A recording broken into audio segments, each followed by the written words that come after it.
Welcome to our spring tasting. We're going to give everyone a few more minutes to join before we get started. We just wanted to go ahead and open up the room for you so you could get all settled in. I hope everyone received their chocolates and their flour, all their flowers and everything. And there was some instructions along with that to kind of prepare yourself for today. So let's give everyone a few more minutes. And we'll start right at 5 o'clock Pacific time. In the meantime, we'd love to know if any of you have done these tastings before. You can use the chat box and write in if you have, if this is your first time, or if you've done these before, let us know which ones you've done. We love to see who's coming back, which one is your favorite been so far, if you've done them before. We are coming up on just about a year of doing these, so it has been so much fun hanging out with all of you month after month. Feels like it's flown by, so it's been awesome. And awesome. Thanks so much, Bryce, for coming back. We are so happy to be doing this with everyone. So as you can all see, you do have the option to turn on and off your camera and to unmute yourself or stay muted. We would love it if you all turned on your cameras so we can see you. This is very important if you're doing the floral arranging session, because Michelle, who I will introduce in just a moment, she can really help you make sure that it's looking perfect and everything is going well with your arrangement at home if your camera is turned on. So if you want to eat chocolate without the camera, that's fine. But when it comes to the floral, we would love it if you turned it on as well.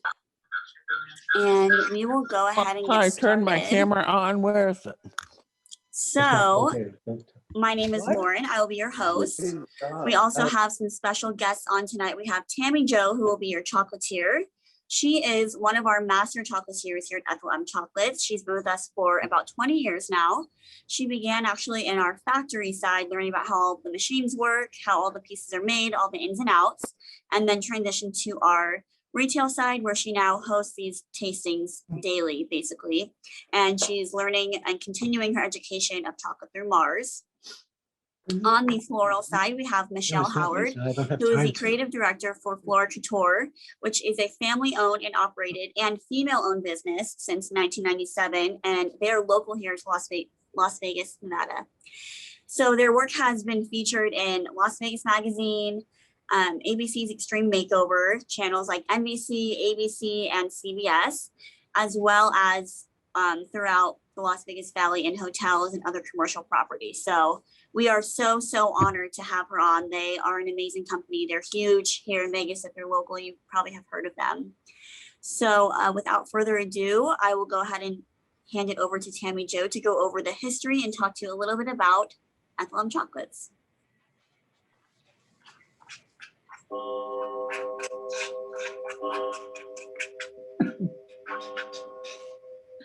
Sorry, I forgot to unmute. Hello, everybody. Good evening. I am so excited to be here on this beautiful spring day to do a spring tasting with you guys. We're going to jump into the history. We're going to talk about how we're going to use all of our senses today, and we're going to use lots of senses tonight with our flower arrangements too. So that's going to be really exciting. But we're going to eat our chocolate first. So we're going to go into the history of Ethel M. For those of you who may not know what the M stands for in Ethel M. And so let's jump right into that.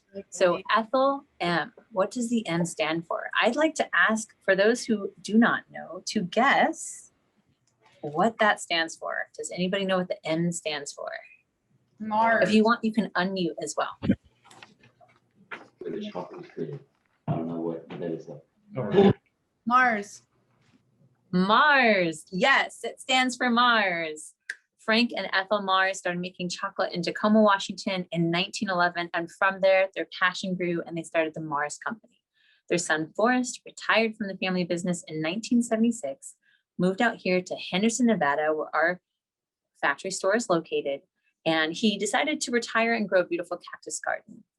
Shortly after retirement, though, he got bored of that and wanted to do more of the gourmet side of chocolate that his mom originally started making, like buttercreams and toffees. And some of the pieces that we're going to have today were part of her original recipes. We're going to talk about that when we get to those pieces. So he opened the factory in 1981, And like Lauren was saying, we are celebrating our 40th year. It's so exciting.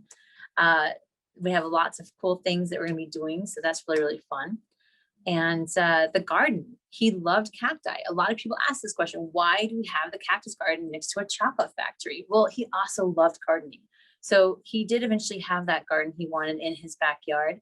He actually lived on site. That's one of those little secrets that not that many people know about. When you walk through a garden, you can actually see the second floor, and that was his apartment where he lived. So we had a really beautiful view of the garden. We have some really cool pictures of that on the display there. Some of them have Christmas lights on them. We light it up every year for Christmas and for Valentine's Day for our lights of love. And then we also have a solar garden. We're always trying to strive to be completely sustainable. And that's just one of the ways we do that at this factory to reach that goal.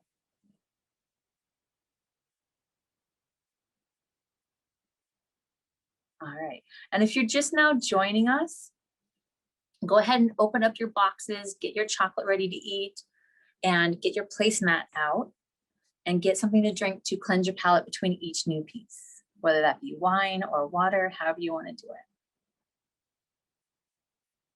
And feel free to unmute at any time. It's supposed to be very interactive, so feel free to unmute and ask questions if you'd like.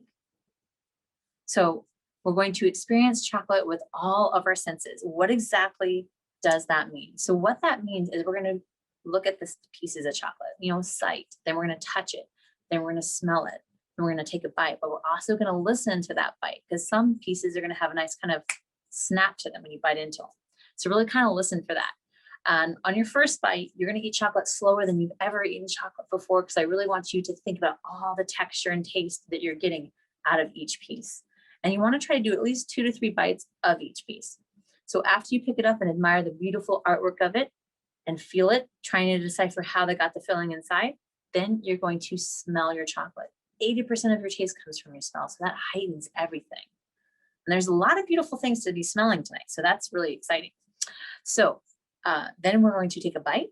On your bite, you want to chew a couple times, push it up to the roof of your mouth, and just kind of hold it there and let it melt slowly away.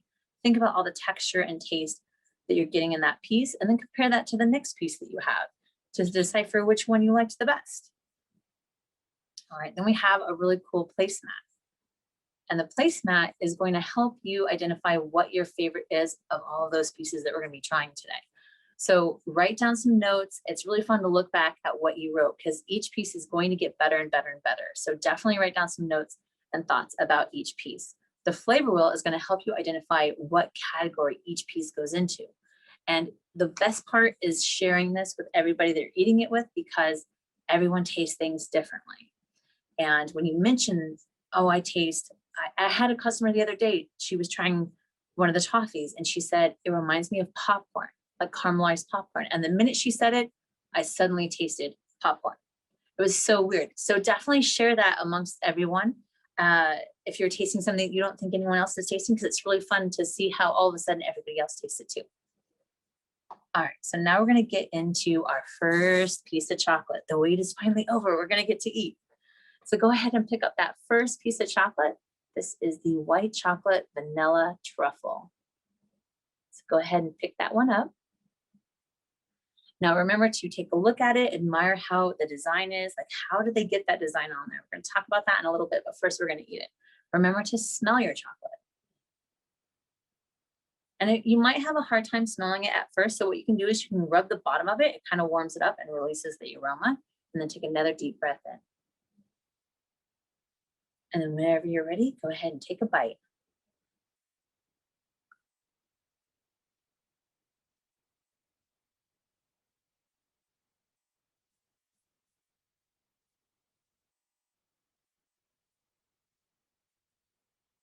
So this one you'll notice it melts very quickly and it's very silky and very, very smooth.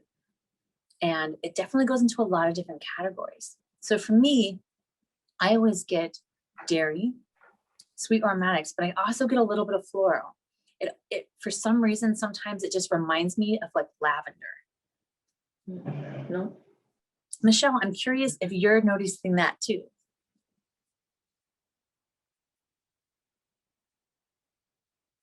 Does anybody else get kind of like a floral? I know there's probably floral smells in the air, but No, I'm surrounded by flowers.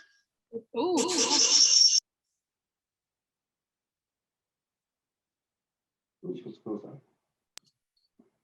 Alrighty. Very cool. Surrounded by flowers. Sorry about the noise. But yes, I did actually taste the lavender taste in that. Absolutely. Get lavender. Awesome. Like vanilla fudge. That's so cool. What lavender would taste like. All right, so while you guys are enjoying the rest of the piece, I'll talk to you about how this piece was created. So let's start with the design. We have to do that first and prepare all of the molds. And we have specially designed, or for each piece has its own unique color, design, and shape to it to help you identify what that is. So with this piece, we use a mold. We airbrush it with a cocoa butter coloring. And only our finest chocolatiers that are trained will get to airbrush the mold with the cocoa butter coloring. From there, we make the ganache, which is heavy whipping cream and chocolate. So we melt down all the heavy whipping cream and sugar and everything, and we heat that up to about 208 degrees, and then we pour it over melted chocolate. So we pour it over the chocolate, and we melt it and whisk that in, and then we put in 10-fold vanilla, and that's basically 10 times the vanilla you'd find at the grocery store. It's 10 times stronger. So it's really, really rich and creamy and intense. So from there, we have that creamy ganache. We're going to add it to the mold. We go through a flood mold. You might have noticed when you bite into this piece, it has a very nice kind of delicate bite. It doesn't snap. It just kind of like melts away. That's because of the type of molding process we use. It's a flood mold, meaning they take the mold and they completely flood it to the very top with chocolate. Then they flip it upside down and all the chocolate falls out. But what's left is a very thin, delicate shell. They cool that to keep it in there, flip it back over, and then they add in the ganache, topped off with chocolate, and cool it. When it comes out, it's all one piece. And then from there, it gets hand packed. Does anybody have any questions about that one so far? All right.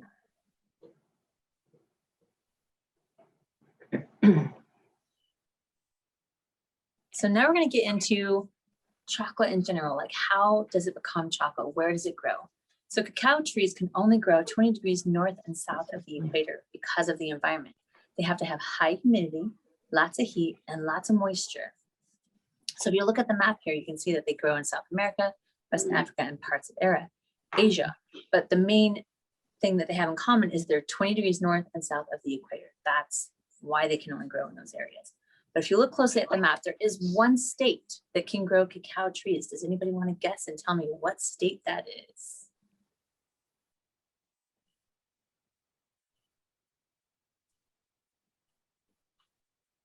Maryland?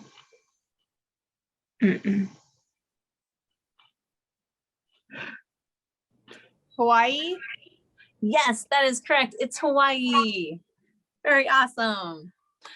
Very, very cool. Yes, absolutely. That has the perfect environment. It's warm and sunny. It's 80 degrees year round. There's no season. So it's perfect environment to grow cacao trees and produce the fruit. Now that word I just said was very important. I said fruit. But, oh, whoopsie. Let me go back for a second. I hit the button too many times.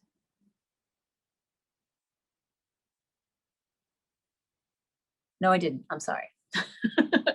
We're going to eat another piece of chocolate and then we're going to do some more fun facts.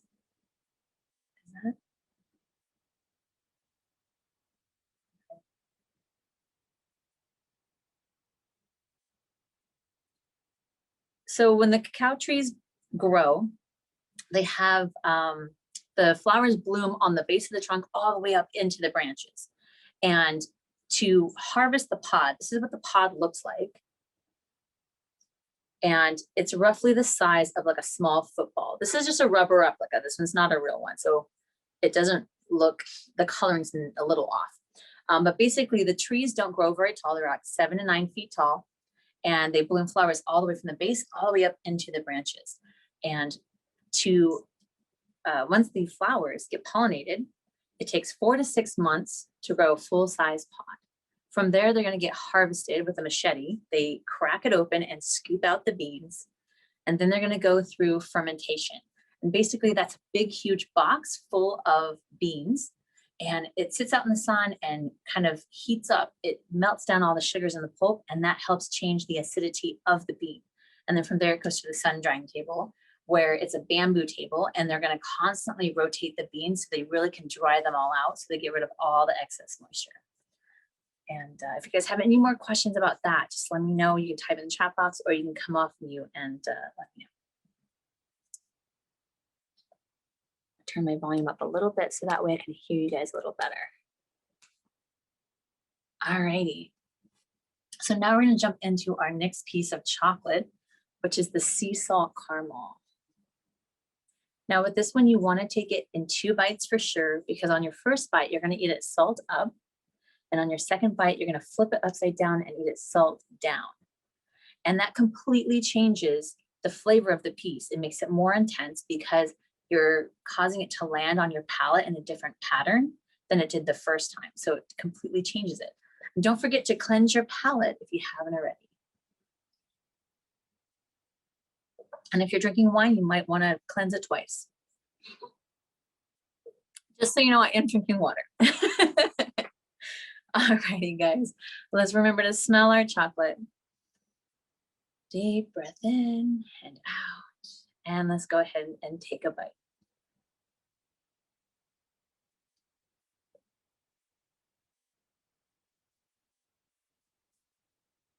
You really take your time to let that melt. Caramel takes a little bit longer to enjoy. Take that moment. Really pay attention to when you notice the salt compared to when you notice the salt on your second bite, especially when you flip it upside down, because you'll notice it right away and then it'll kind of slowly get stronger as it melts when it's on the top. But when it's upside down, it's like instant salt. So let me know if you like it salt up or salt down. I'm curious to find out. While you guys are enjoying, I'm going to talk to you guys about how it's created.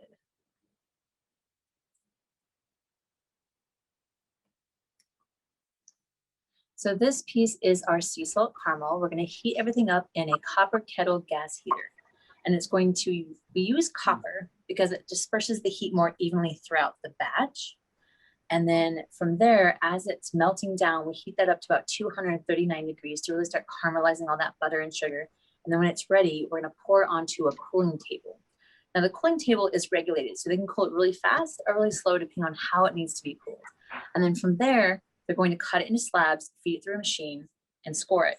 And then they can go through the enrobing machine, which is basically a large curtain of chocolate, and it's constantly flowing.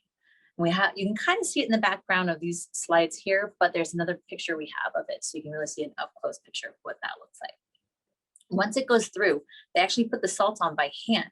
So there's usually 2 to 3 people watching every single piece go by, putting a little bit of salt on each piece. Now, they would never allow me to do this because I'm a huge salt person, and I would probably smother every single piece on all sides of salt.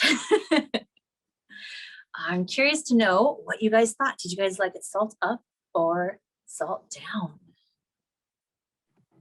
Salt up. Salt up. Salt up. Nice. Salt down. Salt down. Okay, we got some salt downs too. It kind of sounds about even. Very cool. All right.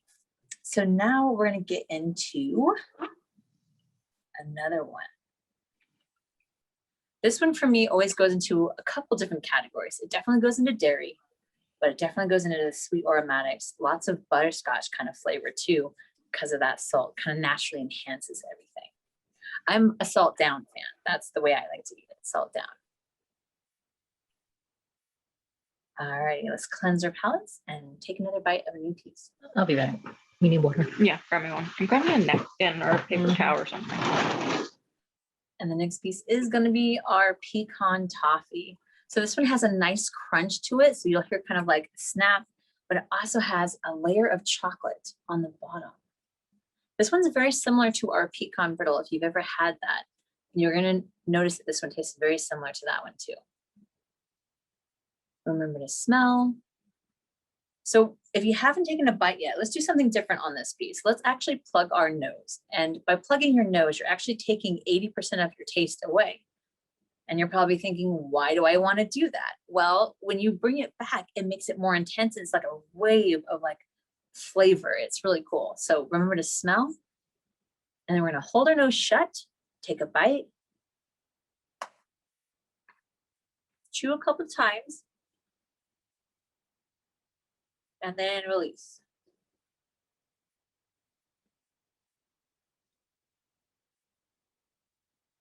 Really think about what flavor did you notice first? Because sometimes it comes to you in different waves.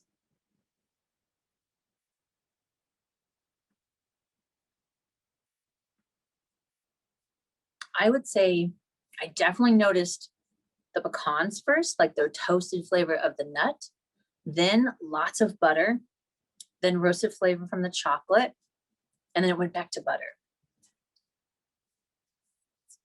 What did you guys taste?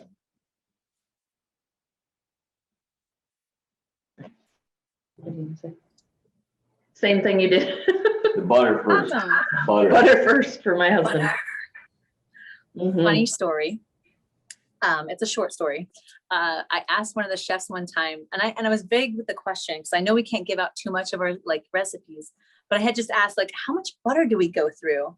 Like say in a year. And he's like, I can't tell you that. And I was like, oh, okay. I just thought that was kind of interesting. I'm like, oh man, like he can't tell me how much butter goes into it, but that's a lot. But it's the right amount. It's so good. So let's talk about how this piece is created. So we melt down all that butter and sugar and that copper kettle gas heater.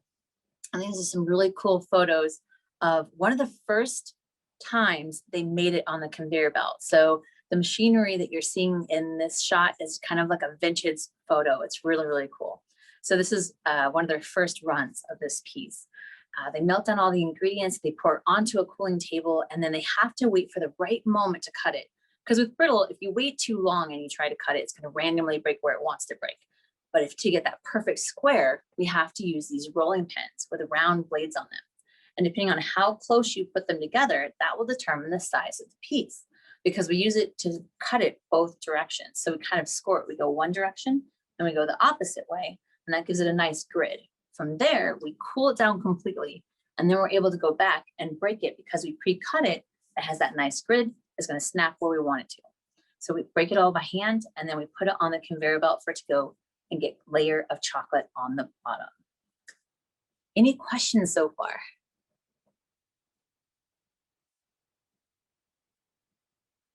All righty.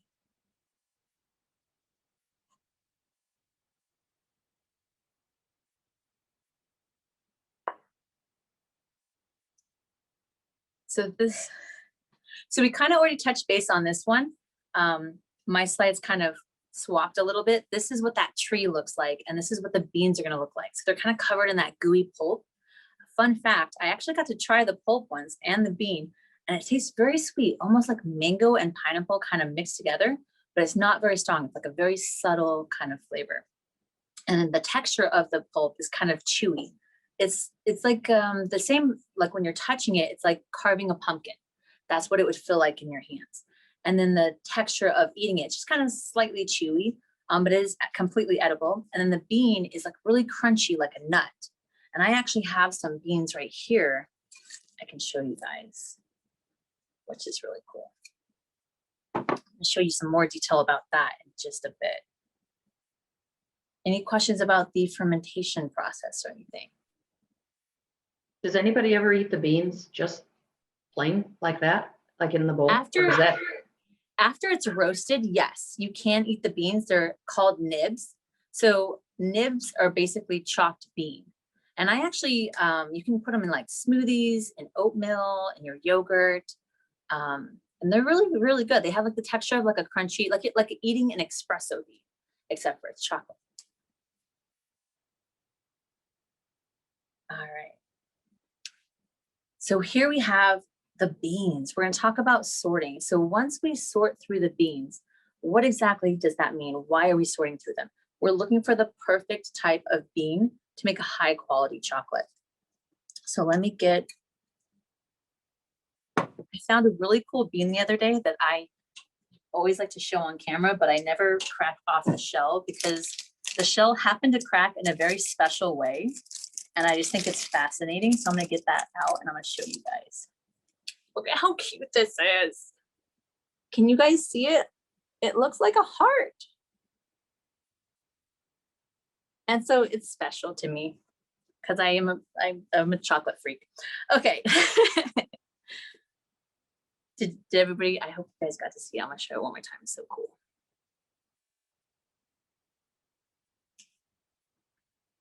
Alrighty.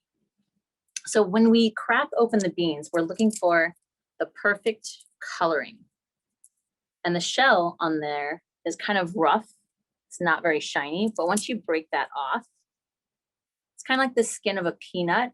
It just kind of flakes right off. And then it's a lot shinier. So see how shiny that is? That's because beans are 50% cocoa butter and 50% cocoa solid. So when we break that open, this is what it looks like on the inside. It's a nice dark brown. What that's telling us is that it's perfectly fermented chocolate and it's a perfect bean. So that's going to give a high quality chocolate.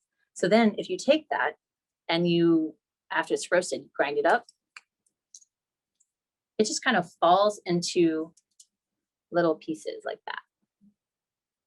And then this is what the nibs would look like. So they're chopped bean and you basically can just eat them. You can mix them up with, like I said, like put it on your ice cream, like an ice cream topping as well. They're really good. So from there, they get roasted, ground into a liquid known as chocolate liqueur. Then we separate cocoa butter and cocoa solids, and then we reblend it depending on the type of chocolate we're gonna make. So if we're making white chocolate, we would use about 20% cocoa butter and about 14% milk solids to be considered a white chocolate. For milk chocolate, you have to have at least 10% cacao solid in the chocolate to be called a milk chocolate, and about 12% milk solids. For dark, it starts out at 35, and of course can go higher, all the way up to 90. Now for our brand, our milk chocolate is 34%, and our dark chocolate is 54%. So it's more of a semi-sweet chocolate. All right, so some really cool pictures of the tempering and enrobing. So tempering, what does that mean? Tempering is very important in texture and the overall shine and look of your piece, because if it's not tempered properly, it's not going to come out right.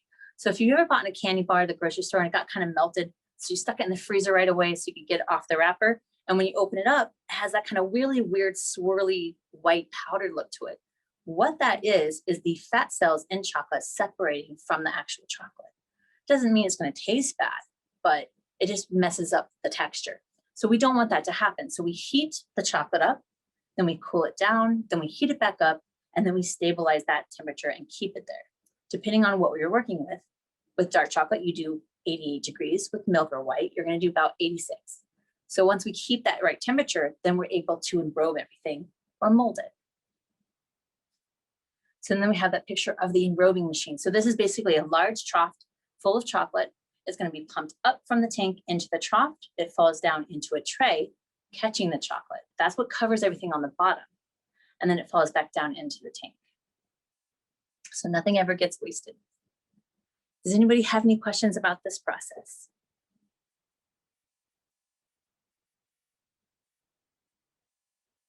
All right.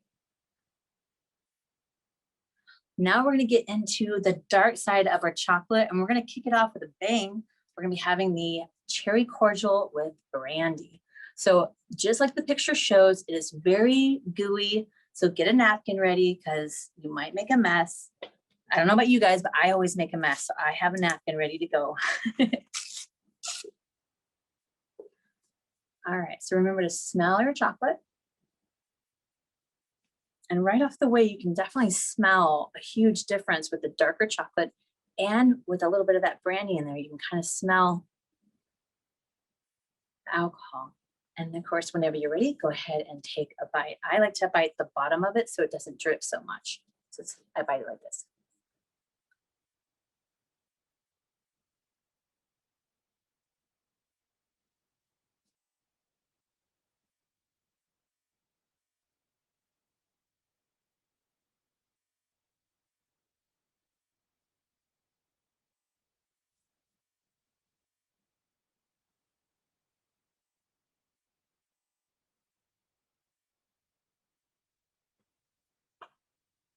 That one has a little bit of a kick to it, right?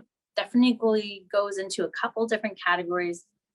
I'd say probably definitely roasted, but very like floral. Again, it's going to get into like citrus blossom. Oh, maybe a rose kind of flavor there too. It definitely goes into fruity as well. It has cherry. And of course that warm brandy flavor at the end.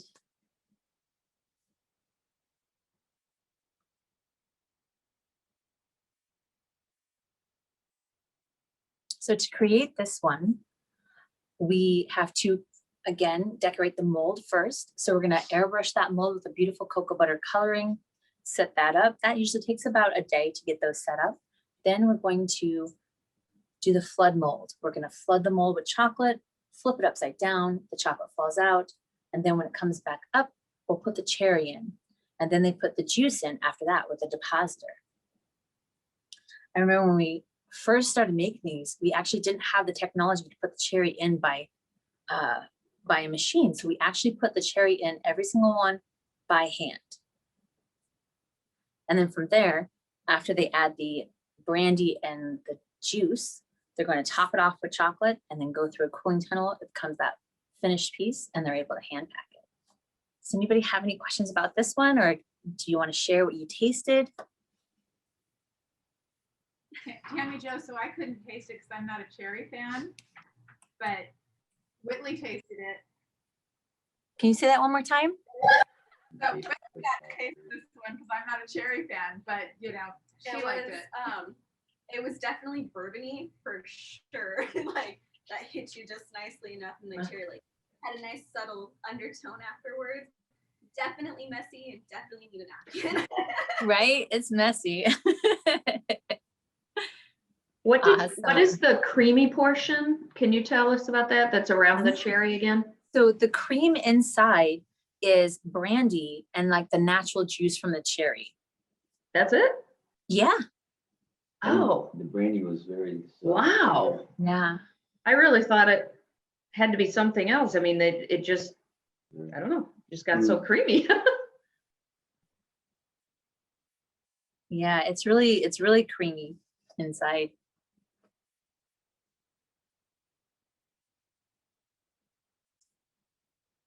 Alrighty. So let's go ahead and cleanse our palette and we'll try our next piece.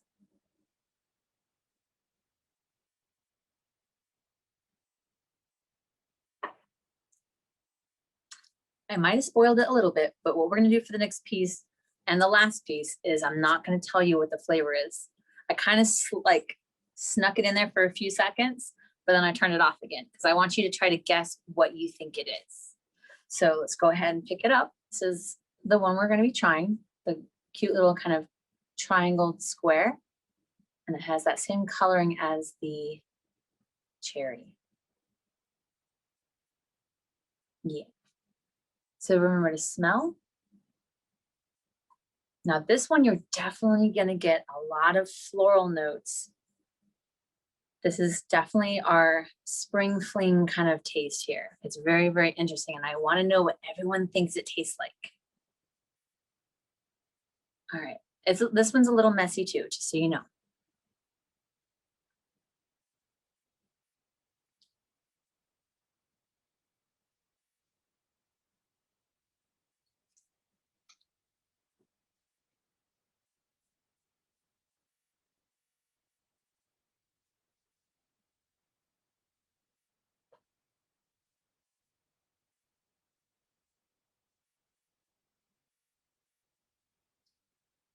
So what flavors did you notice? What categories did it go into?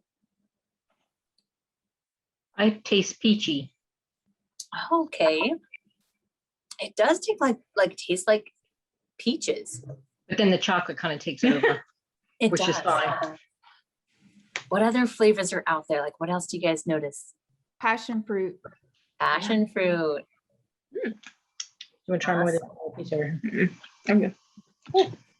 For me, it was a combination of a flower and a fruit, but I couldn't Can't place it. Right? place it. It definitely has both of those layers, like very floral, very Yeah. tropical. Yeah. Tropical.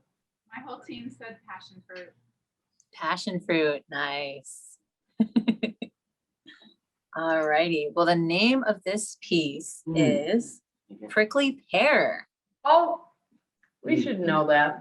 Prickly pear. So that is the fruit on the cacti. So those big, beautiful purple kind of flower looking things on the, I'm sorry, my words are getting lost. But those big balls that are on the cacti that Baloo picks off and eats in the movie Jungle Book. That's what I always think of when I say prickly pear. I start playing the song in my head. But yeah, that's what we use. We get it from a this food specialist. He specializes in bizarre foods, and he creates the puree for us. And then we add it to kind of like a buttercream base.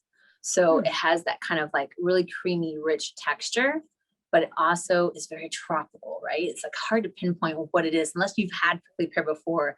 You really just don't know what it is. Like for me, I always taste like a watermelon kind of like, but more tropical. That's what it reminds me of. Dragon fruit, ooh, definitely. Or pear, yes, it definitely has those flavors too, for sure. Now that she said it, I'm thinking tasteful pear. Yeah, I kind of got the peach. It definitely, like after you guys said peach, like I started tasting peach. It was so weird. All righty, down to our last piece. So this one is our last one, the one with the really cool leaf design on it. This is again a molded piece, but the last one we had and this one, you might have noticed the texture of the bite is very different compared to the truffle.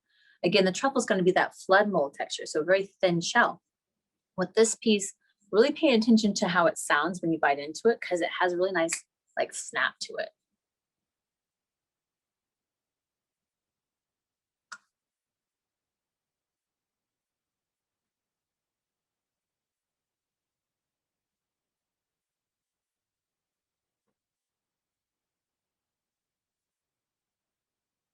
This one kind of draws your jaws in a little bit, right? Kind of bites you back in just the right way.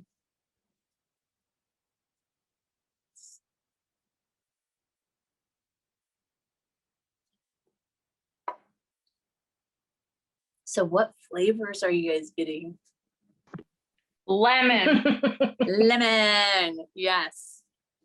Very strong lemon. Sometimes people will think possibly citrus blossom, a little bit of kind of orange there. And sometimes it can taste like key lime pie, but definitely orange.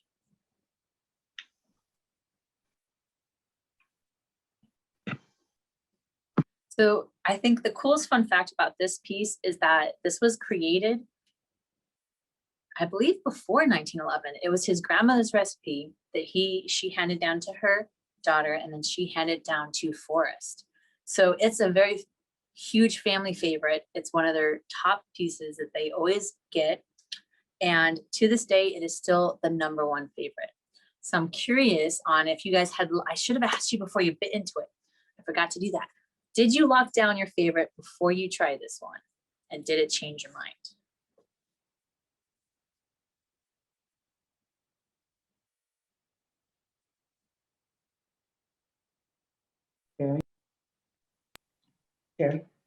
Cordial.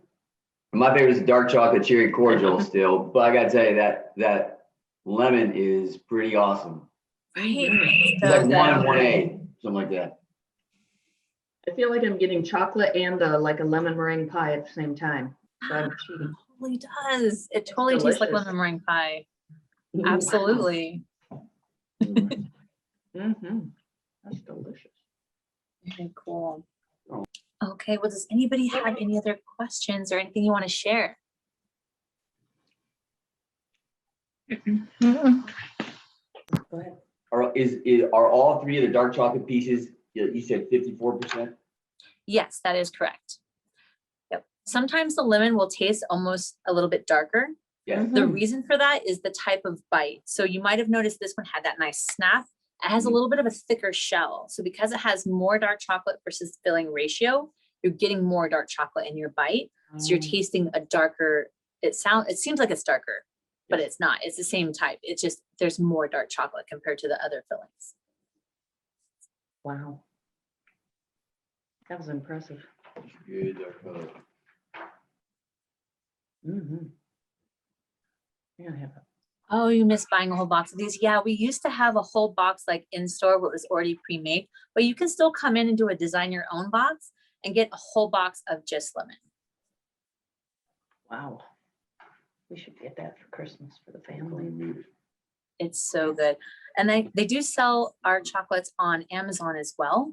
That's also where they had the just lemon box. I'm not sure if they still carry that on Amazon, but I know on our website, ethelm.com, you could always go on there too. And speaking of the website, I just want to say thank you guys so much for joining us. And we also have a really nice code to give you guys. You go on, you type in code virtual, you'll get 15% off your purchase. So definitely take advantage of that. Mother's Day is coming. If you wanted, you could also buy another tasting. We do once a month webinars, as some of you know, because I know you've been returning to all of them. So thank you so much for that. So yeah, and if you guys have any questions for me, let me know. Great job. Thank you. Thank you. you. Thank you. Wow. Love All right, this guys. collection. Right? It was such a good collection. It's going to lead perfectly into our floral arrangement. So I'm going to hand it over to Michelle. Thank you. Thank you so much. You're welcome. Thank you. Hi, everyone. I'm Michelle. I am the founder and creator of Flora Couture, and I've been doing this a really long time, and I'm really excited to help you guys all get going. So if you can put on your cameras, it'd be great so that I can see what you all have in front of you, and I can guide you through this course. Can everybody hear me okay? No, okay. Hold on. Turn the volume up more, maybe. Can you guys hear me now? A little better, but you're far away. I'll talk louder then. Let's see if this will help get us through here. So we're going to work through a couple of kinks and make sure that we're all good. Everybody got their boxes? Can you make it so I can see? Yes. That will change. Give me just a second. Hold on just a second. My favorite. Okay, can you hear me now? That's better. Yeah. Okay, perfect. Can you make it so I can see everybody though? Why are you so big?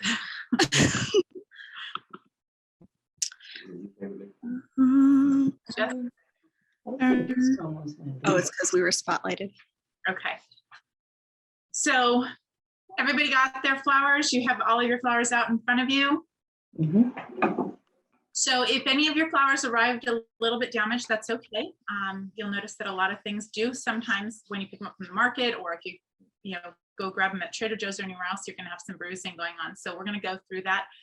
Everybody got them in water when you received them yesterday? Perfect. So we're going to go through what all you have if you're not familiar with the flowers that you received. And we're going to kind of go through the line. What I do is I generally lay my flowers out in front of me, and we're going to go through laying them out and then also cleaning them so that they're ready to design with. As a floral designer, we actually clean them as we go. Generally, I won't have all my flowers cleaned as I'm using them. And as a general rule in the floral world, designing is a dirty job. So we make a really big mess. So if you don't have a trash can nearby, you might want to grab that really quickly, because here in our design studio, we actually, when we clean our stems, we kind of just clean them and it just goes on the floor. We get to clean up a lot. I can't imagine any of you want that mess on your floor tonight. So if you don't have a trash can already, take a minute and grab a trash can so that you can throw all of your elements away as you go. A lot of people use that and compost it, recycle. We try to be as sustainable as we can, so we do a lot of composting here as well. We have Springs Preserve here locally, and we will send our composting to them occasionally to make sure that it gets used and be as sustainable as possible. So again, if you don't have your camera on, if you can turn your camera on, that'd be great. But we're going to go over the flowers you received. Everybody should have received spray roses, and what spray roses are is they are a mini version of a rose. And usually they have several blooms on them. So this one has 5 blooms on it. And every stem, Love the spray roses. you have the longer stem, and then these little bitty stems that come off of it, they're called laterals. And all of our flowers, a lot of our flowers that we're going to be using tonight have several laterals. So this has multiple laterals as well. But you have your spray roses, and you should have all received, I believe, pink spray roses. And then you will have received ranunculus, and you would have either received white or pink ranunculus. Yep, I got And both. these are my favorite. They're a beautiful, delicate, soft textured flower. So when we use these, we're going to be really delicate about them. You should have also received snapdragons. Yep. Those are the snapdragons. Your wax flower, which is a filler flower, you should have received white.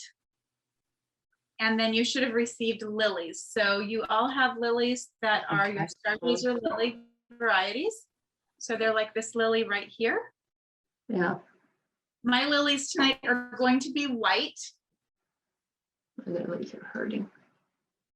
So let me see if I can They find didn't one here. do well. So my lilies are going to be white. They are going to be a little bit different than yours. Somebody decided to design with mine today. So we're going to substitute out here. But I'm going to walk you through it anyway. Additionally, you have some great filler product and greenery. So you have one of my very favorites. This is Dusty Miller. And it has this beautiful sagey silvery look to it. It's a great piece, and it's just really soft. My favorite thing is that it is so soft. We use it in a lot of bridal work, but it also makes a great addition to any floral arrangement. You have your myrtle, which is actually one of the elements that we're going to start with. Myrtle? And then you're gonna eucalyptus. So this is a eucalyptus variety. So you'll smell it. You'll get some of the eucalyptus tones from it. And it's again, a great filler. It lasts really well. And if you have any extra elements from tonight, you can actually take a piece of your eucalyptus and just put it in a vase all by itself. And it'll be a lot of fun to just put next to a bedside table. We did this a couple of weeks ago, and one of the participants had an extra vase just like this, and they put one sprig of it in there and put it right next to their bedside table. So lots of fun things that you can do with that.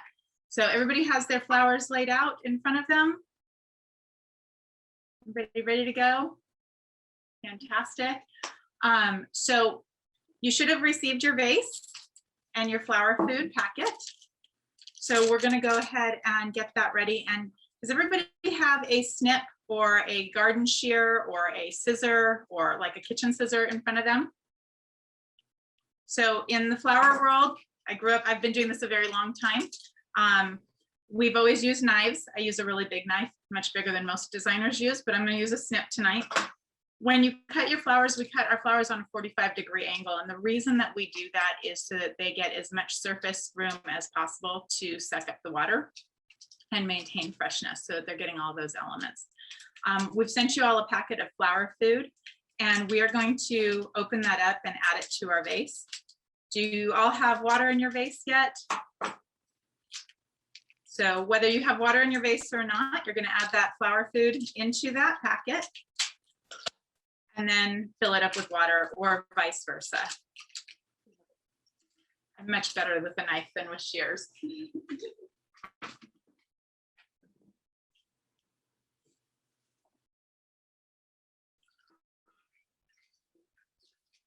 you're going to fill that up to the neck of the vase, because we want to leave room for our stems that are going in there. The neck of this vase goes in, and that's called the choke. Kind of like if I was going to take a bunch of flowers and make an arrangement with them and hold it in my hands, where I'm holding it and those stems cross is the choke. It's the tightest point of that arrangement that you're making. In this case, because we're going to do it right in the vase, that's going to be the choke of our vase. And it's going to be really nice because we're going to create a grid with our stems. In the floral world, a lot of the mechanics that are used today is we'll make grids on top of our lip of our vase with tape, and we'll use clear tape to make a grid. It makes it really easy to design with. We're not going to do that tonight. We're going to do it the old-fashioned way, and it's actually going to be a great way for you guys if you guys are buying flowers at the market or a farmer's market. A great way for you to be able to take those flowers home and then not just pop them in a vase where your bouquet is way up here, but actually then to actually be able to create a beautiful rounded flower arrangement with it. And we're creating a very traditional design here tonight, which makes it really easy for you guys to make just about anything. Our composition is going to be a standard grid composition. It makes it really easy to design all the way around. Is everyone ready? Fantastic. I see a couple people still getting their vases ready. Yeah, if you're muted and you want to participate, please go ahead and let us know what you're doing. And if you've got any questions so far, we'd love to hear and have everybody be interactive as well. So no worries there. We are going to start with our myrtle, so you can get your myrtle out. And actually, before we even go too far into it, we're going to take some of our stems on your, and grab your snapdragons. And your snapdragons probably have a lot of foliage on the base of them. So we're going to take one stem at a time. And we're going to not have most of that foliage on there because that's going to, it's going to drink our water before our flower drinks our water. And the foliage, if it's inside the vase, it's also going to breed bacteria faster. So I'm going to just take my hands and I'm going to pull all of the foliage off of there.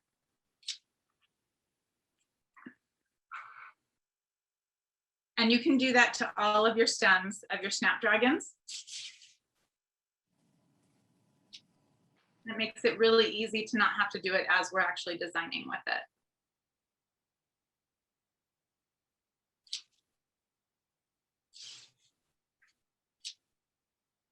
Again, I know for me, it's really easy because I'm just throwing everything on the floor.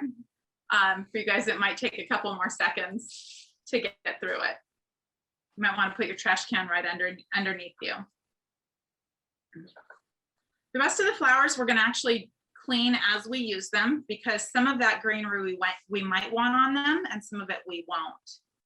So that you finish cleaning those snapdragons, that's usually the dirtiest one because it's a softer stem.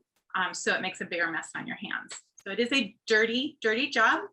So you'll get a little taste of that tonight. Everybody ready? Okay, so our myrtle is going to be our first green that we're going to use. And some of your myrtle is longer than others, and some is much shorter. We're going to want to take a fairly large piece.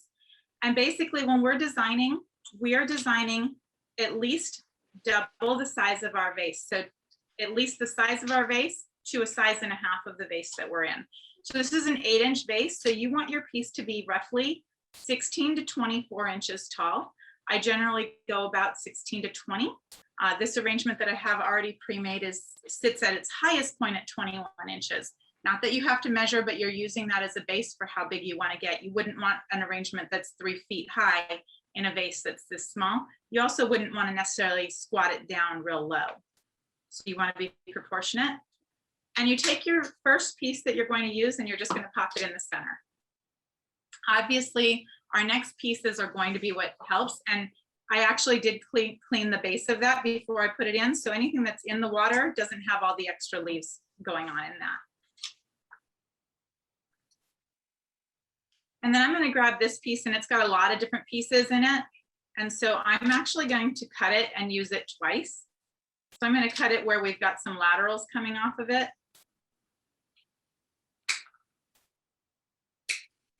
So that I'm making 2 pieces out of it. And I'm going to clean the bottom of the longer piece and cut it down. And I'm going to take that center piece that I started with, and I'm going to bring this one and I'm going to cross the stem so that I have one coming out to the right, and then I'm going to bring another one coming out to the left. So again, you want to make sure you're not too tall and not too short. So you might want to bring, if you're 3 times the size of your vase or 2.5 times the size of your vase, you want to bring your size down. Is this too big? I'm having a hard time judging. Let me see. So I'd probably bring yours down just a little bit. So Okay.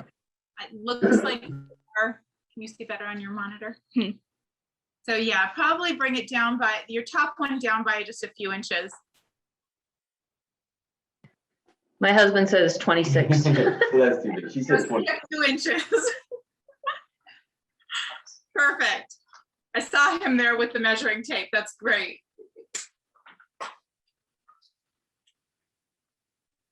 So when we design, the standard rule of thumb is to make triangles. In this case, we're starting with a straight line, but as I add a piece to the left and right, and then to the left and right of that, it will make triangles.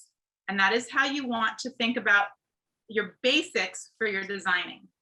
And again, remember, you're not necessarily going to use all of the myrtle we sent you, but you're going to use a majority of it. And that the pieces that I'm bringing off to the left and to the right are roughly 4 to 5 inches shorter than the center piece.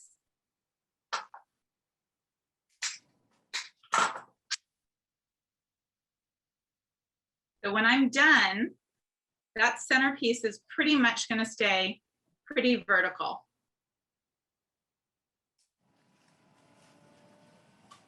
So do I have names on them?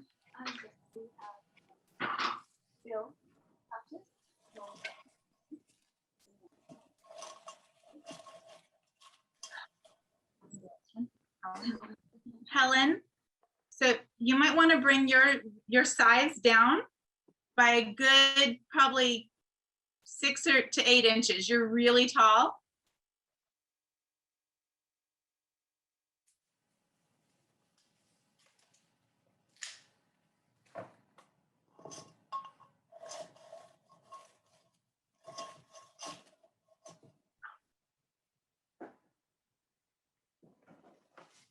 So if you notice on my finished piece over here, I'm bringing all my flowers in as I come in. So yeah, so I would probably come down with your taller one a little bit more. Yeah, so where your shorter ones are should be the height of your center one.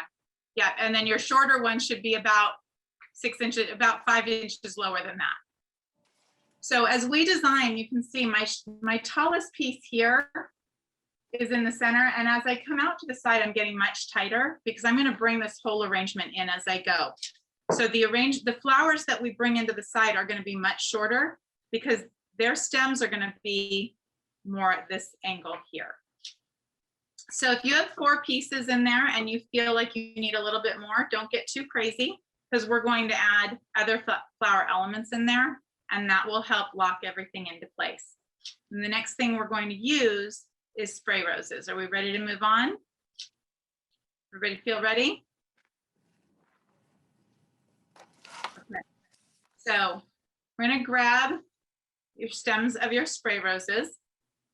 And if they have greenery on them still, you can use your hand to go down it, but make sure you don't have any thorns on them. If you do, then you can just pick them off one at a time or use your shears to cut them away.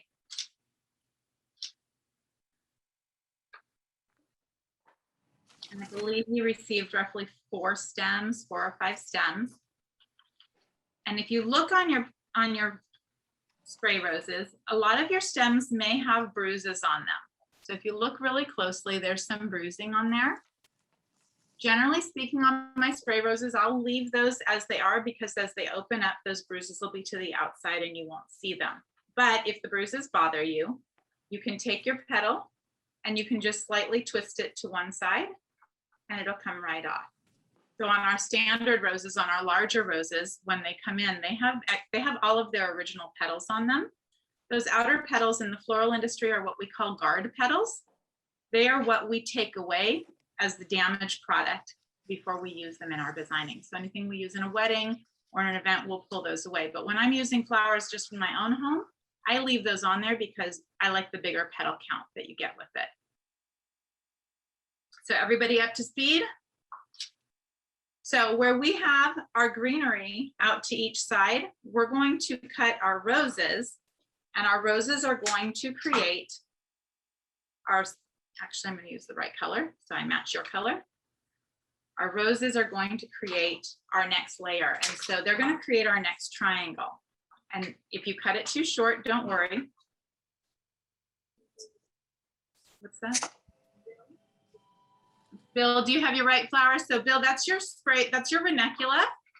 So you're going to use this flower here. Should have multiple blooms on it. You have that one?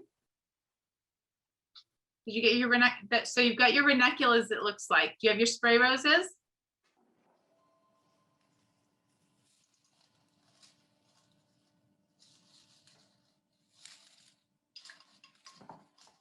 Okay, so on your spray roses, we're going to create, again, you're going to cut them down and you're going to basically now go to each side in between your greenery. And as you put these in, you're going to bring them out to each side like this. I'm going to do the 2 to each side, and then I'm going to pick one for my center, and I'm going to bring that up higher. And with all of these stems now in our vase, given that our choke is so high, we're going to have a nice straight line where everything's staying up. And you can take your last 2 stems and do the same thing. These are going to come to either side again.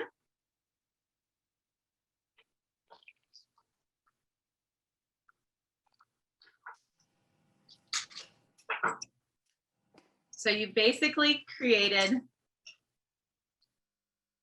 like the number 5 on a die, where you have your center and your 4 quadrants.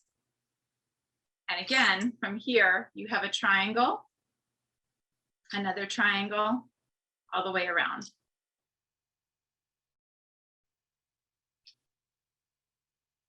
anybody have any questions?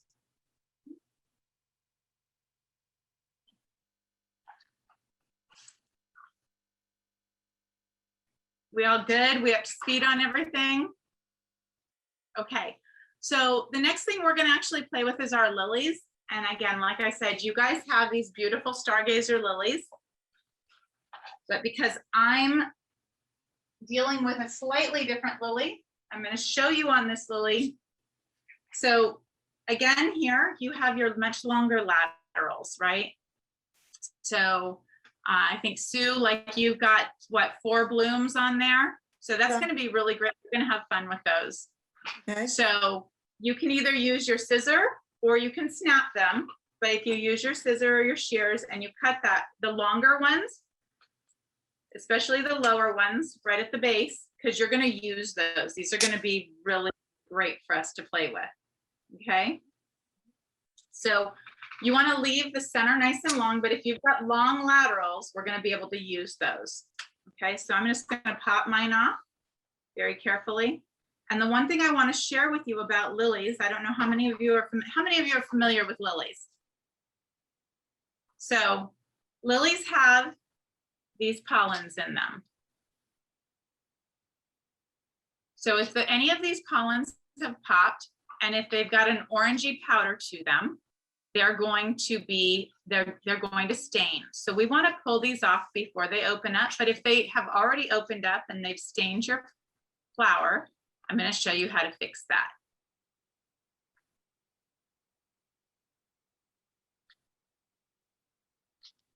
So do you have any that have pollen stains on them that have become orangey marks on them?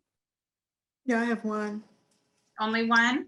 So everybody got a chenille stem, either a white or green chenille, like a pipe cleaner.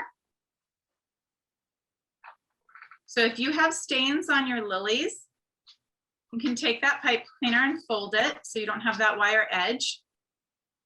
And you can use that to brush off any of the stains that you have on your lilies. So the pollen is, obviously it stains everything. It stains your hands, it stains your clothes, it stains everything. So when we get lilies, as we process them, we pull the pollens off of them, which makes it so much more delightful to use. So when we get them and they're closed buds, like these ones here, as the minute these open up, we will pull those pollens off before they've opened up and become orange pollen. So if you haven't already pulled all your pollen off, let's do that now. So again, does anybody need to know again how it's done? So I'm just gonna pull these off.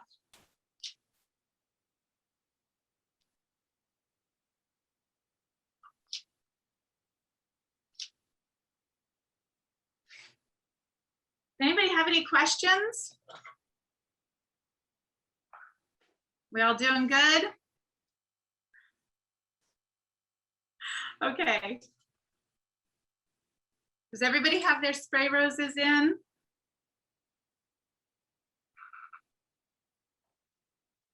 Okay, so you're gonna take your lily and you're going to pop off, like I said, at least the ones that are gonna be too big to use.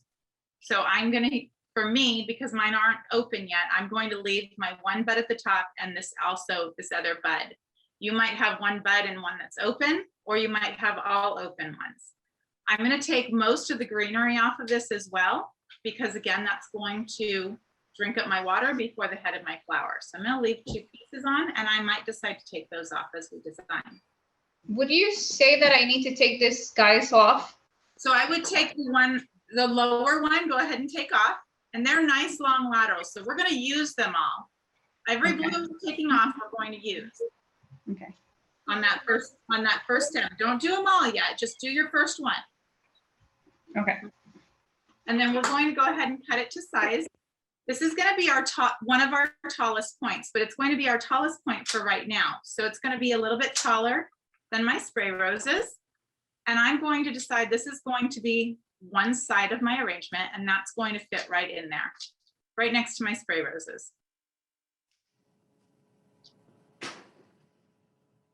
In the center? Pretty much right up the center, exactly, right next to those spray roses that are in the center.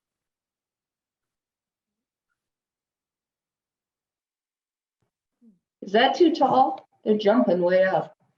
So yeah, so if you feel like it's too tall, just bring it down some. Yeah, so you want it, so let me see that bloom again. So you've got 3 blooms on there. So leave your bloom at the top and your lowest bud, take off. This one too? Yes, Get off this one? yeah. Cut it off or just tear it? Cut it off or you can pop it off either way.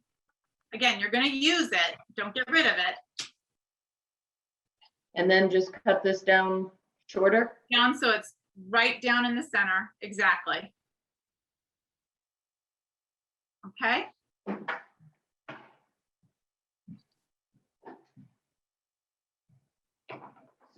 So go a little bit lower, exactly. And then those ones that you cut off, we're gonna then grab those next. You're gonna give them a nice fresh cut. And you're going to find places around to bring them in, not too tight in, where they'll fit in nice and neatly around your other pieces, so that you come in right underneath your other stems.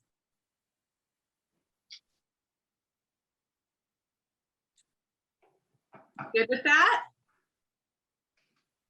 Anybody have questions?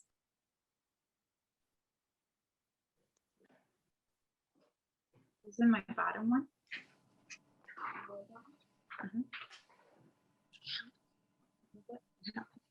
Helen, so your top bloom might be a little too tall, so you might want to cut it down just a little bit. I need to take the whole thing out because this one is a big guy. So you can cut it a little shorter. And then you want to grab your next stem. And again, with blooms. And you might have too much product. It might be too many stems. So you're completely bloomed out. We might only use 2 of your stems in this piece. Is this an arrangement that we're looking for it to look good from From all both sides. around or just in the front? This is what it's going to look like when it's done. Okay, so all around. All the way down, exactly. So that's why we started with that grid. So you had left, right, so that as you go, you can start to see it all the way around. And that's where our next stem of flowers here, we do the same exact thing. We pop off our lilies that are too low. In this case, I'm only going to keep the 2 buds at the top. And I'm going to now use that a little bit lower but to the other side. So to the other side of my spray roses, and I'm going to bring it down a little bit lower. So it fits right in next to the other ones.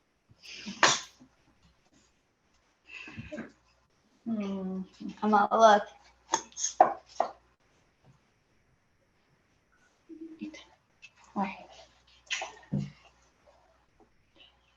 And by crossing your stems, it's what's going to keep your flowers in place.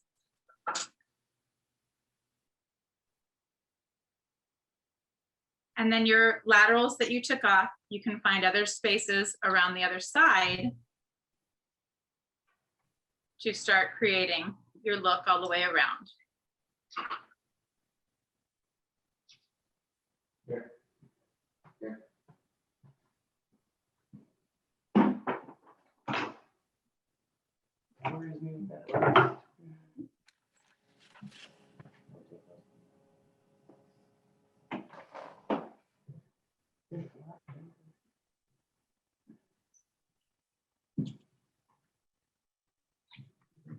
So how many blooms does everybody have in their vase? So you should have anywhere from probably 5 to 6 blooms in your vase. You have 5.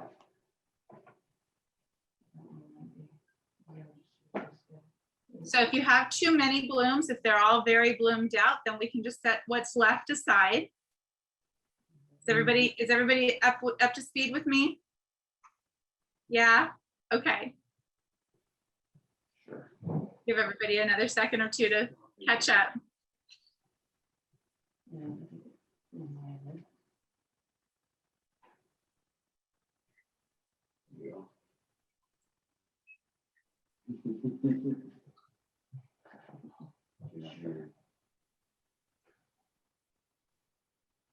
So now we're going to take our snapdragons, and you guys should have 5 snapdragons. For me, I like to cluster my flowers. So if you look at how I've done them in this vase here, I've left all of my snapdragons together in one area, and I've still created triangles with them. And I'm going to do the same thing in this. And so for me, I'm going to decide which side is my front and which side is my back. So this is going to be my front of my arrangement. And because this is going to be my back, I'm going to bring my snapdragons right up into this area, but on the back side. So this is going to actually be one of my taller elements. And it's going to be about the same size or maybe a little bit lower than my myrtle. And I'm going to put my first one in there.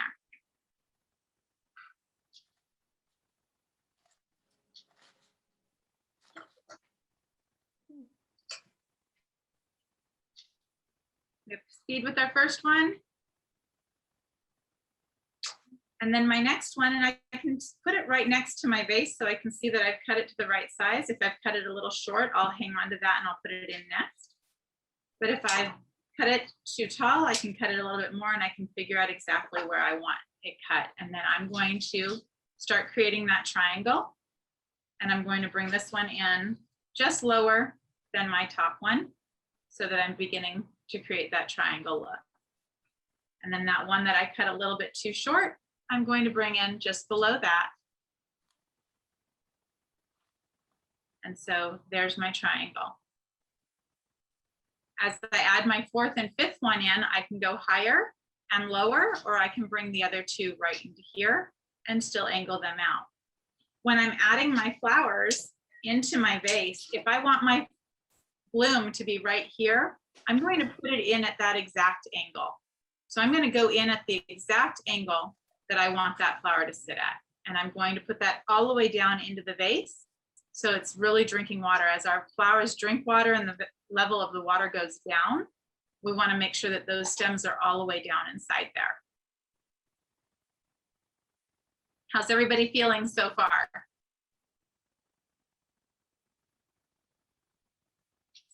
Sue, how you doing? I'm not sure. Yeah, I can move my computer just a little bit. Oops, it got messed up. Hang on. Okay, Here we are. okay,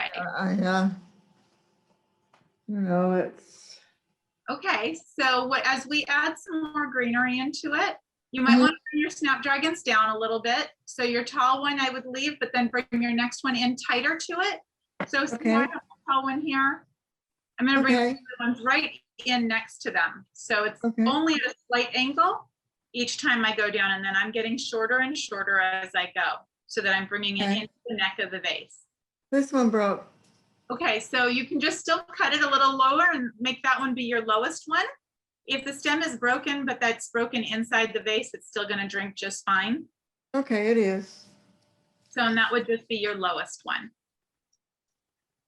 We're getting kind of jammed up. Okay, I got it. Okay, so Way down.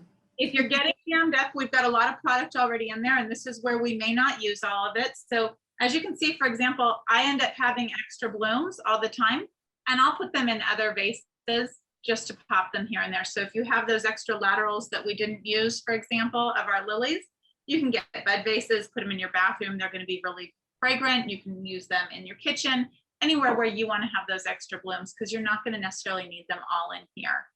Okay. So your ranunculus is the next thing we're going to use, because they are the most delicate flower you have. And before we put too much product in there, we want to make sure we find a good spot for these.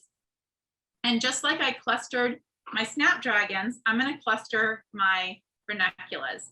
You have white or pink is what you should have received, or maybe a little bit of both. And I believe you have 5 stems that you received. So I'm going to do my first stem on the front side, and it's going to be a focal flower right in the front. And I'm going to kind of very carefully wiggle it down inside the vase so that I get it just above my lilies. And here again, I'm going to create that triangle, and I've got extra greens on there that I'm going to get rid of, and I'm actually going to get rid of that lateral as well. And then I'm going to go above my other ranuncula. And again, I'm going to wiggle it in to make sure I don't hurt it. And if I don't like my placement, I'll adjust my placement a little bit so that I get it exactly where I want it.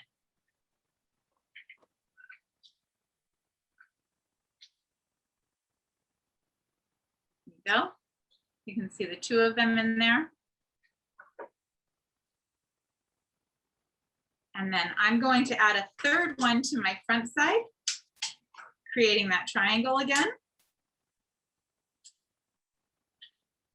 And I'm going to go a little higher on this one, very carefully, so that I'm not damaging any of the other flowers that are in there. And don't worry about hurting them too much, because they're going to be just fine.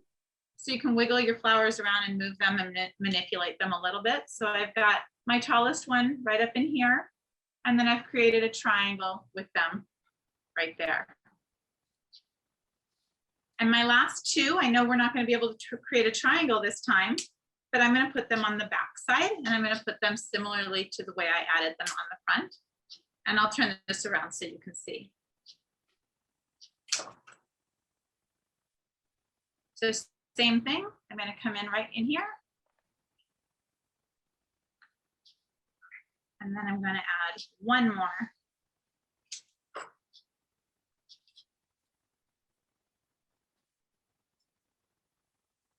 Right below it. Very careful wiggling it in there so that we don't break that stem, and get it right below it. How's everybody doing?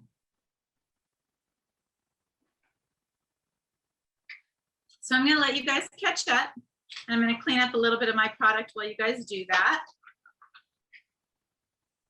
How did I end up with an extra lily? Probably because you had a lot of blooms on it, and we sent extra product just in case, so that if anything arrived damaged, you would have extra. Okay, I'll put it in the other one. Yeah, exactly. Find another vase, make a little bud vase out of it, or another vase, put it in your bedroom, enjoy it so that you have lots of product to play with. So we did send you a lot of extra product just so that you'd have enough, because these are a smaller vase, but you can get a lot in this. Okay, so far you should have a pretty rounded out arrangement. Again, those spray roses up in the center. Now at this point, we really get to have a little bit of fun because what you have left is your wax flower, your Dusty Miller, and your Gunna Eucalyptus. Now I happen to like Gunna Eucalyptus, so if I don't use it all in here, I'll just put this in a vase all by itself.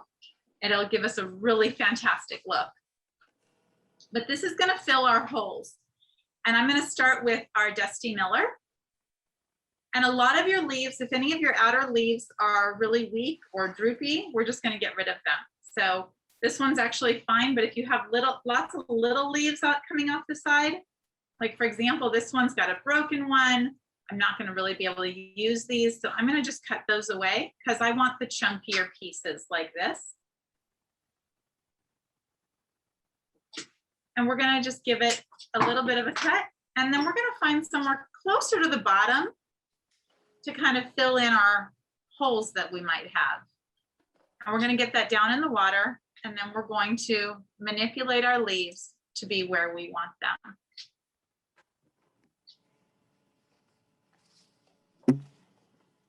Since this one's long enough, I'm gonna keep it a little bit longer, and I'm gonna go a little higher with it.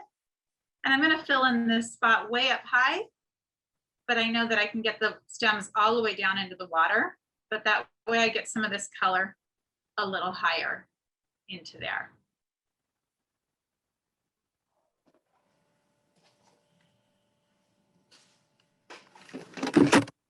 And you should have received probably 4 little clusters of your Dusty Miller. And so same thing here. I'm gonna bring that in, find another spot nice and low. And then one more. I have a nice open spot over here for it.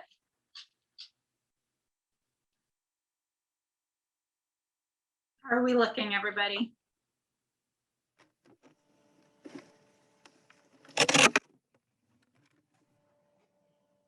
Beautiful. Coming together beautifully.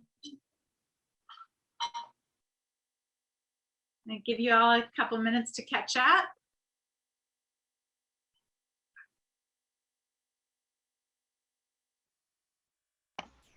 And I have a miniature one.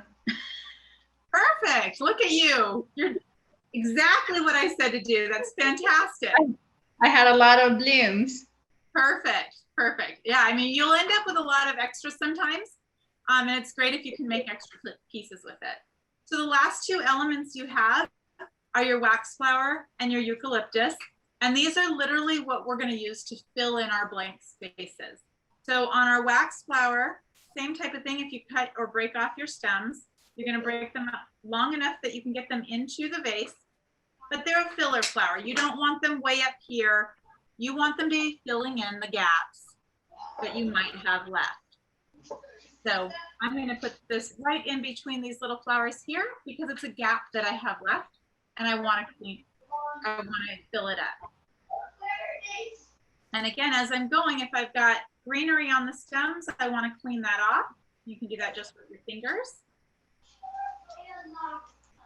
Give it a cut, and then find your next spot that you're just going to fill in the blanks on. I'm going to bring this in a little bit higher, but again, I'm filling, so I don't want it to be a focal flower. It's just going to be in here filling in my gaps. Mm.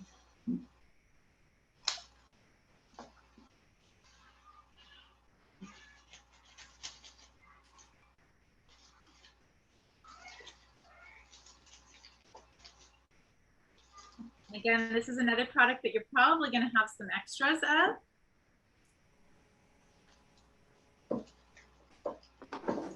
It's okay.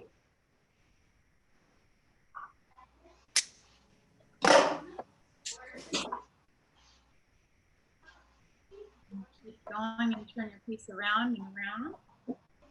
So Sue, that wax flower, you probably want to cut a little shorter. Why? The one right there, right in front of your face, right there. This bring one? that Oh, back. okay, yeah, Bring it tighter.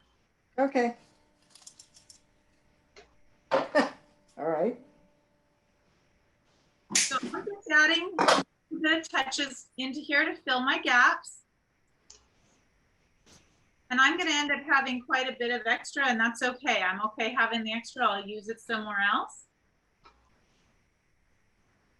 Because I don't want to pack it too much, but I want to have just a nice, clean look all the way around.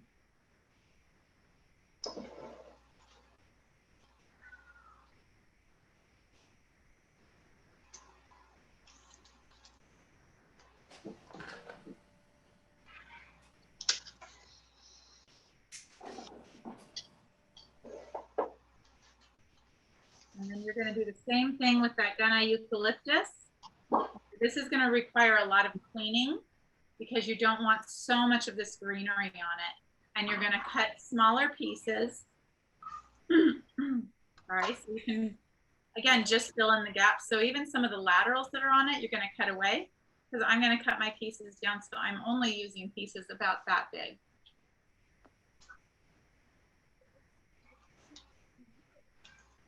You didn't? Okay. Does he have more of the wax swap?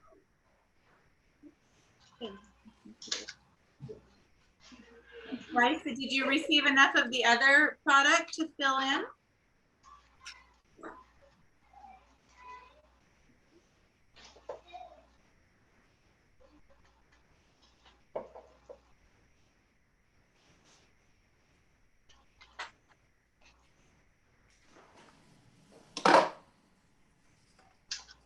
So really fun tip and trick you can do with any of your product.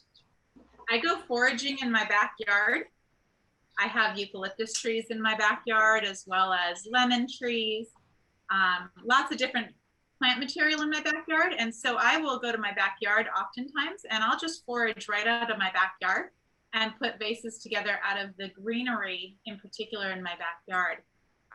We source a lot of our product as much as we can locally. Obviously, we live in the desert, so there's not a whole lot that's grown here.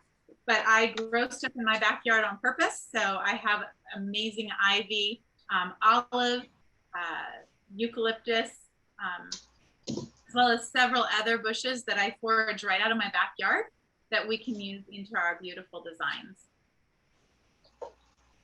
And basically, I mean, I only used probably three little pieces of that eucalyptus, and I have a completed product.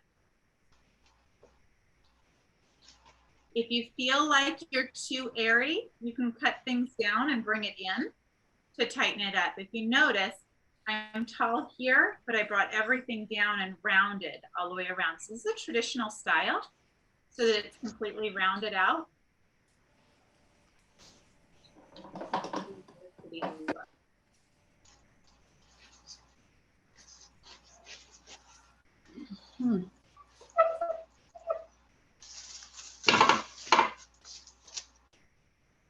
Anybody have questions?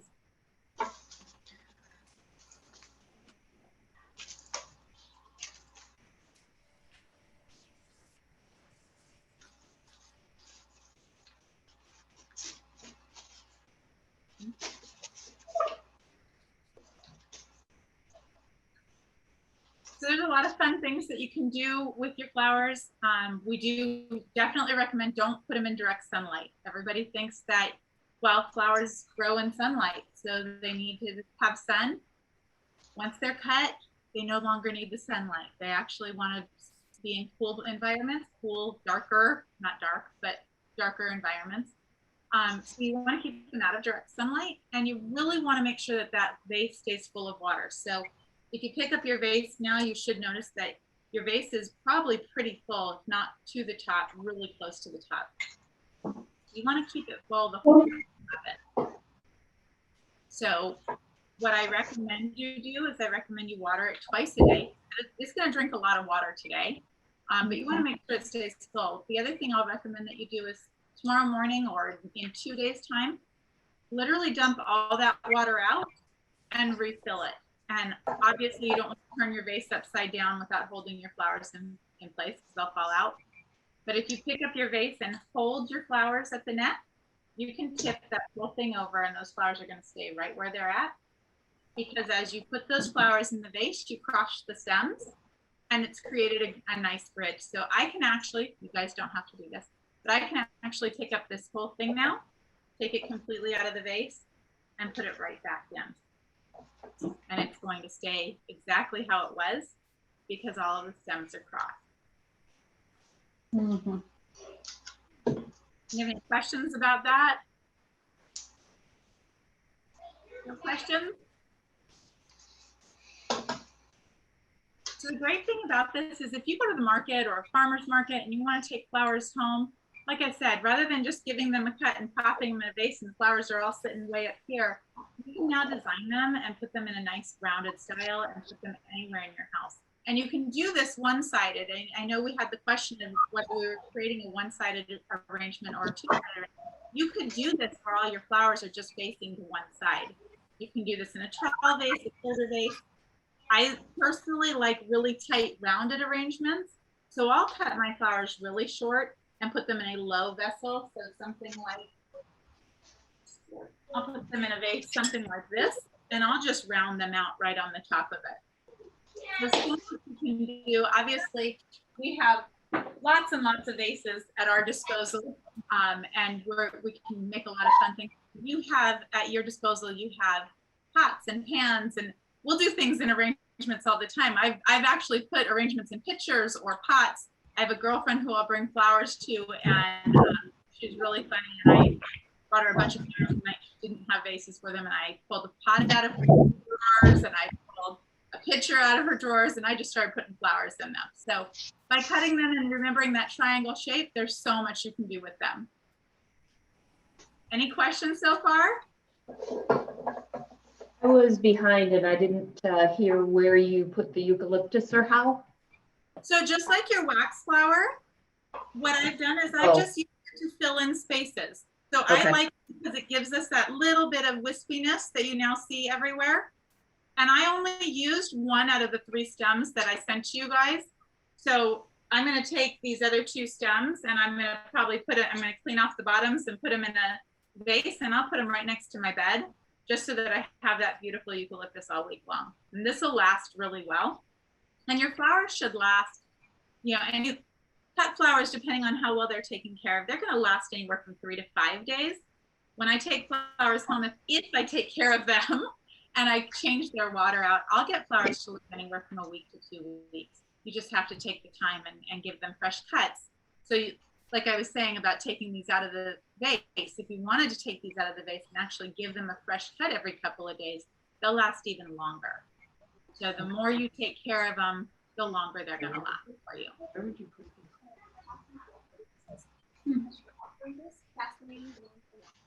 Wonderful. Kathy, thank you so much. We're glad to have you on board.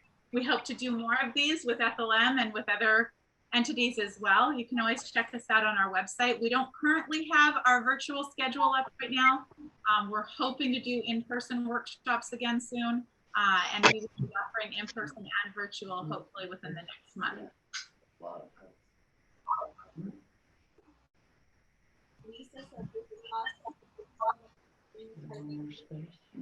Fantastic, guys. Thank you so much. We're here to help you. You can always take a look at our website, follow us on Instagram. On your screen right now, we've got a discount code up for you guys as well. You can use that on our website for anything off of our site this month.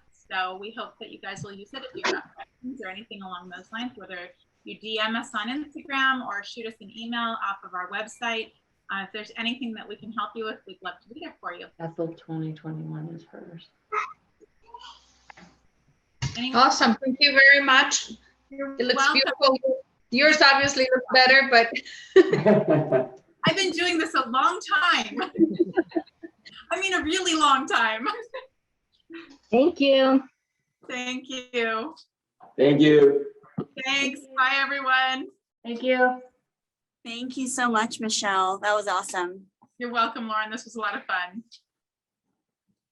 If anyone has any questions, Michelle, do you still have time to hang around if anyone has any last minute questions? Yes, absolutely. I'm here to help. Awesome.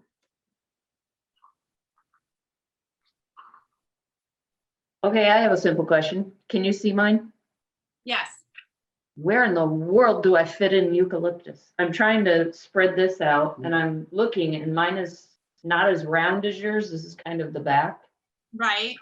and this is the front. And I'm gonna take this out and spread a few more pieces because it Right, seems a so little. that Dusty Miller that you've got your hands on right now, if you cut it a little shorter or push it down a little bit more, if the stem is long enough. If not, take it out and cut it down so it's a little tighter in there. And then you can put some of your eucalyptus right next to that. So when I did mine, for example, I have some of my eucalyptus up a little bit higher in here, and it's just filling in my gaps. So anywhere I have gaps is where I've added just this little bit of the eucalyptus into it. So right there, right next to your Dusty Miller, again, there to the left-hand side of it, underneath your lily bloom. I would put a piece right in there. Yes. Okay. Absolutely, right there.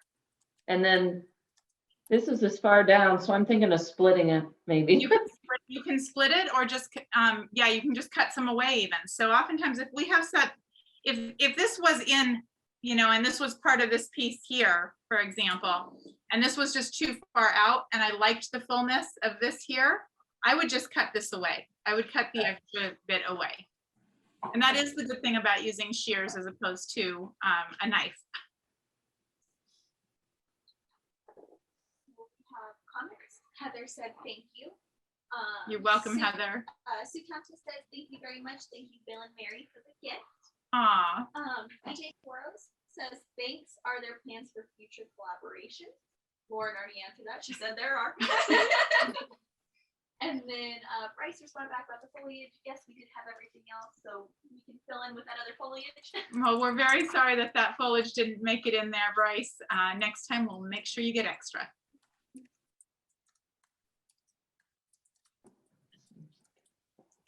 Any other questions? Thank you very much. You're welcome. A pleasure having you with us. And thank Bill and Mary. This was a birthday gift for me. Oh, that's fantastic. Happy birthday. Happy Thank you. birthday.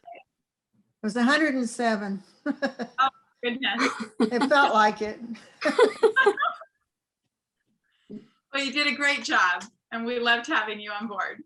Thank you. If everyone is all done, I think we are good to sign off and let you all enjoy the rest of your night. Feel free to let us know if you have any last minute questions. Otherwise, you can email events@ethelm.com and we can get back to you there or contact Flora Couture directly. Thank you all so much for joining us tonight. We had so much fun and are looking forward to some future events. Wonderful. Thanks, Lauren. Bye, everyone. Bye.